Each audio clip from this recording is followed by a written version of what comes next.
జయప్రదంగా జరుగుతూ ఉంది. ప్రతి ఒక్కరూ ఎంతో సంతోషంగా స్వాగతిస్తూ ఉన్నారు.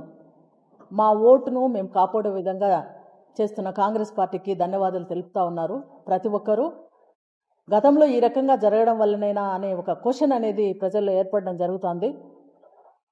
ఇదే కాదు, కులమతాలకు అతీతంగా ప్రతి ఒక్కరి కోసం పోరాడేది కాంగ్రెస్ పార్టీ, అందరికీ తెలిసిందే. ఇంకొకటి, ఈ ఓట్ చోరీ అనేది ప్రజల చేత ప్రజల కొరకు ఎన్నుకోబడిన మన భారతదేశంలో ఓటు చోరీ అనేది జరగడం కరెక్ట్ కాదు. కాబట్టి దీని ఒక ఉద్యమంలాగా కాంగ్రెస్ పార్టీ తీసుకొని ప్రజల్లోకి వెళ్ళడం జరుగుతోంది. అందులో భాగంగానే ఈ నెల 10వ తేదీన ఏఐసిసి సెక్రటరీ గణేష్ కుమార్ యాదవ్ గారు, అదేవిధంగా మా south zone working president ex-MLA Mastan Valli గారు కూడా ఇక్కడికి వచ్చి ఒక మీటింగ్ పెట్టడం జరుగుతూ ఉంది. ఓట్ చోరీ కార్యక్రమంలో కూడా వాళ్ళు పాల్గొనడం జరుగుతూ ఉంది. దేశవ్యాప్తంగా ఈ ప్రోగ్రాం ఎంతో గణనీయంగా జరుగుతూ ఉంది. ఇది ప్రజల కోసం. కాంగ్రెస్ పార్టీ ప్రజల పార్టీ కాబట్టి ప్రజల కోసము ఏం చేసినా ప్రజల కోసము, వాళ్ళ క్షేమం కోసం దృష్టిలో పెట్టుకొని కాంగ్రెస్ పార్టీ చేస్తూ ఉంది. కాంగ్రెస్ పార్టీ ఒక ప్రతినిధిగా, జిల్లా అధ్యక్షురాలుగా ఈ మధ్య కాలంలో కొన్ని కామెంట్స్, కొందరు ఫోన్ కాల్ వల్ల నన్ను అడిగిన విషయాలను బట్టి మీ దగ్గర నేను నాకు సంబంధించిన అభిప్రాయాన్ని తెలపాలని మీ ముందుకు ఈ విషయాన్ని తీసుకొస్తా ఉన్నాను. కాంగ్రెస్ పార్టీ హిందువులకు, ముస్లింలకు, ఎవరికో క్రిస్టియన్స్ అని ఒక సపరేట్ మతానికి సంబంధించిన పార్టీ కాదు. ప్రజల పార్టీ. వాళ్ళు ఎవరైనా కుల మతాలకు అతీతంగా ప్రజలను దగ్గరికి తీసుకొని ప్రజల క్షేమం కోసం పాటుపడే పార్టీ. కాంగ్రెస్ పార్టీ హిందువులను వ్యతిరేకించే పార్టీ అని వాళ్ళ స్వప్రయోజనాల కోసము ఒకటే విధంగా ప్రచారం చేయడం జరుగుతూ ఉంది. గతంలో కూడా కాంగ్రెస్ పార్టీ పాలనలో ఉన్నప్పుడు ఎక్కడా కూడా మతానికి కానీ కులానికి కానీ సంబంధించినటువంటి ఇటువంటి వ్యాఖ్యలు అనేది రాలేదు. ఈ 15 సంవత్సరాలుగానే, ముఖ్యంగా ఈ బీజేపీ గవర్నమెంట్ అధికారంలోకి వచ్చిన దగ్గర నుంచే ఈ ప్రాబ్లం ఎదురవుతుంది. హిందుత్వం అనేది అందరూ ఆహ్వానించదగిందే. దేవుడు ఒక్కడే. ఎవరి మనోభావాలు, ఎవరి యొక్క నమ్మకాలను బట్టి ముస్లింలుగా ఒక అల్లాగా, ఒక అల్లను, ఒక క్రీస్తును, ఒక రాముడని, కృష్ణుడని పూజించుకుంటున్నారు. ఇది మనది లౌకిక రాజ్యం, ప్రజాస్వామ్య రాజ్యం. ఎవరు ఇష్టం వచ్చినట్టు వాళ్ళ నమ్మకాన్ని వాళ్ళు చూపిస్తూ ఉన్నారు. దానికి అభ్యంతరం లేదు.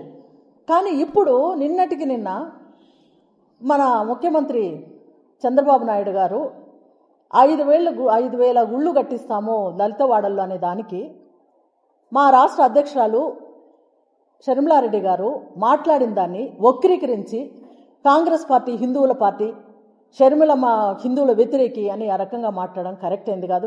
నేను పూర్తిగా ఖండిస్తూ ఉన్నాను. ఎందుకంటే వారు మాట్లాడిన విధానం ఏంటి అంటే, ఇప్పుడు రాష్ట్రంలో మన కూటమి ప్రభుత్వం అధికారంలోకి రాకముందు ఎన్ని ప్రామిసెస్ చేసినారు, ప్రజలకు ఉపయోగపడే ప్రామిసెస్ ఎన్నో చేసినారు. ఏమి నెరవేర్చినారు? అన్నీ అరకొరగానే ఉన్నాయి, కానీ ప్రజలకు ఉపయోగపడే విధంగా లేదు. తర్వాత ముఖ్యంగా ఏమంటా ఉన్నారంటే, మొన్నటికి మొన్న రైతులకు గిట్టుబాటు ధర లేదు, రాయితీలు లేవు, మన రాష్ట్రం అంతా వ్యవసాయం మీద ఆధారపడింది, రైతన్న మీద ఆధారపడి మన అన్నం తింటా ఉన్నాం, వాళ్ళకు కావాల్సినట్టు ఇవ్వండి అని మొన్న విజయవాడలో కూడా మేము పత్రం ఇవ్వాలని అంటే దాన్ని అడ్డుకున్నారు. మా నిరసనను మేము మా షర్మిలారెడ్డి గారి నాయకత్వంలో చేయడం జరిగింది. తర్వాత లేడీస్కి కావాల్సింది ప్రతి ఒక్క మహిళకు 1,500 రూపాయలు ఇస్తామన్నారు. అది లేకుండా అడగంగా ఉచిత బస్సు అన్నారు. ఉచిత బస్సు ఏం రోజు ప్రయాణం చేస్తారా మహిళలు? ఏదో ఒక రోజు పండగకో లేకుంటే ఎక్కడికో పోవడానికి. దానికై ఇది మాత్రం నెల 1,500 ఇస్తే వాళ్ళ కుటుంబ సౌకర్యానికి, వారికి కావాల్సినవి కొనుక్కోవడానికి ఉపయోగపడుతుంది. దాన్ని సున్నా జుట్టేసినారు. ప్రతి ఒక్కటి ఏమి నిరుద్యోగ యువత ఎంతమంది ఉన్నారు. ఇంకోటి, ముఖ్యంగా దళిత వాడలలో దేవాలయాలు కట్టమంటే ముందు వాళ్ళకు కావాల్సిన సౌకర్యాలను చూడండి. వాళ్ళకు కావాల్సిన ఇల్లు, రోడ్లు, నీళ్లు, విద్యుత్తు, వారికి కావాల్సిన ఒక వైద్య సౌకర్యాలు అవి చూడండి.